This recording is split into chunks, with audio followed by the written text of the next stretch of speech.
Hey Eddie, my name is Mike Davis. I'm a teaching pro in Southern California at Shady Canyon Golf Club. First of all, thanks so much for sending your swing in for the Golf Digest Challenge. Obviously, I noticed that you uploaded both angles of the swing. Appreciate that. So I'm going to go ahead and take a look at both of these angles here. I'll give you a couple of tips here and there. It does say that you're looking for more consistency. And since that's a very broad request, I will do my best to help you with that. First of all, I'm going to just kind of expand this view on the right, which is what we would call the face-on view in the teaching world. And I just want you to I'm going to let this go in slow motion. I just want you to kind of keep your eye on how clear the shaft is, especially through impact. And at this point, I can't even see the shaft. I could see a blur. I mean, I suppose I could trace this line here, the blur of the shaft coming through, and you'll see another one. We've got a blur going something like that. That's all shutter speed, Eddie. Next time you try to attempt this, see if you can get your camera set on a higher shutter speed. It looks like you had some dim lighting that day, maybe sport mode, but the higher the shutter speed, the better the clarity when you freeze things or go in slow motion. So. And with that said, I'm going to start with the other angle, but I think most of us teachers would use this down the line view more because it shows you the path of the club, which is really, really primary in the golf swing. Okay, so what I'm going to do is we don't have the first foot of the swing, but I'm going to assume that you had the club behind the ball, and I'm going to draw a couple lines here. I'm going to, first of all, we're going to draw some lines that represent your posture angles. And you're very, very, I would say very, very vertical in your setup. I would encourage you to try to get a little bit more, more forward bend in your torso and support that with a little bit more active knees, maybe, but not overactive. So, just as an example, I'm going to put. Looks like you're hitting some sort of wood there, so I'm going to put a tour player next to you. This is Ernie Els. And it's a striking difference in the setup here. So if I drew those same lines for Mr. Els, I will draw them from the ankle up into the knee, up through the hips. And then you can see, if you look, his arms hang directly straight underneath his shoulder joints. I think that's a much, much better angle to start from. You get a lot more leverage on the ball that way. So that's the first thing I would do. I would try to increase your posture angle, especially from the forward bend.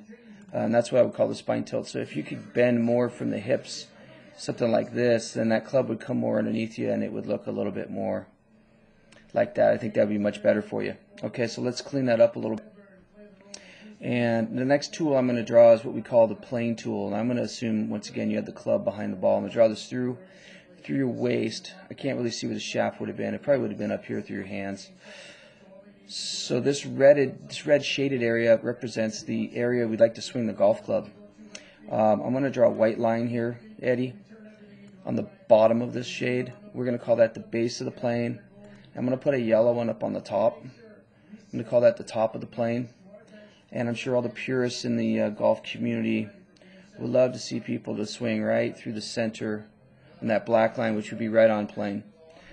Through the elbows. You know what? It's a little hard to see. Let me make that in orange. So anyway, right through the elbows would be right on plane. Really, really difficult to do. I think most players we find either swing between the orange and the white, which is a little shallow, perhaps a little inside. And some players swing between the red and the orange, which is a little steep. And some people have one up back and one through. So as I advance this video, Eddie, I'm going to put you at the starting point, slowly advance this, and at this point it's a little blurry, as you can see on the club head, the face. Not too bad. You know, you kind of have an early wrist hinge, which tends to, I'm going to draw what looks like the club face is right through this area. It's a little open for me, but if you don't mind playing a cut, it's not so bad. So let's continue this video a little bit at a time. You can see that our hands are coming up on that white line more than the orange line. Now here's an interesting point here, Eddie. If we were to draw another line, don't want to get too many lines going, but this should be more parallel to these lines. Maybe something like this. It's very, very what we call flat and laid off. So unless your hands come roping right down this line here, if you can get those hands to come right back down this line, then you're going to be in good shape. If not, we're going to have what we call an over-the-top move. So let's kind of look at what we got here. And at this point, the shaft is really starting to... Yeah, it's not too bad there, Eddie. It's a little over the top, not bad. Shaft is definitely getting a little vertical. Once again, like I said, it's kind of hard to see, but definitely looks like the ball is streaking off here to the left, probably cutting back to the middle, which is very consistent with the over-the-top move. So Eddie, here's what I would recommend you do here. Number one, let's get you in a better posture, okay? On your takeaway, I think we can live with that. Hit some balls off the grass and check out your divots. I want you to see if you can put something down on the ground maybe when you first set up. If you put something like a shaft rod or a ruler, go to your hardware store and get a little 3-foot wooden ruler. It'll probably cost you 99 cents. Put it somewhere like this. Point that ruler where you want the ball to go. So that would be your directional aid. And then when you make your divots, hopefully your divots are going out in this direction. If they're going off to the left, that's an over-the-top move. So that's something we want to try to prevent. Okay, now I'm going to look at the other view, Eddie. And only a couple things here. A couple things that I see that I think would really help you is stance seems to be wide enough. So if I draw this up through your ankle joints, which are load-bearing joints, should be wider than your shoulders. So not too bad. Just look like you're backloaded, like your weight's a little bit on your right side to start with. Ball position looks adequate. If I put this up here, got your hands behind the ball. It looks like some sort of fairway wood or driving club, so that's a good spot to start. And let's just advance this a bit. Got a little camera wiggle.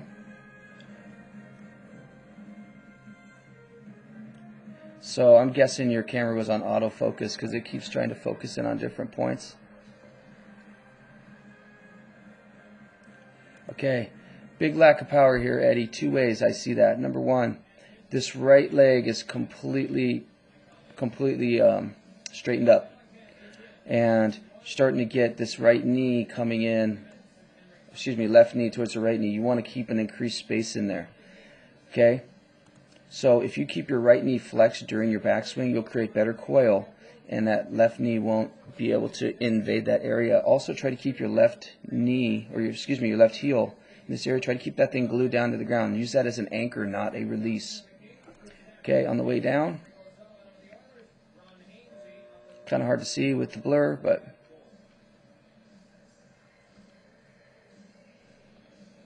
pretty good finish there, Eddie.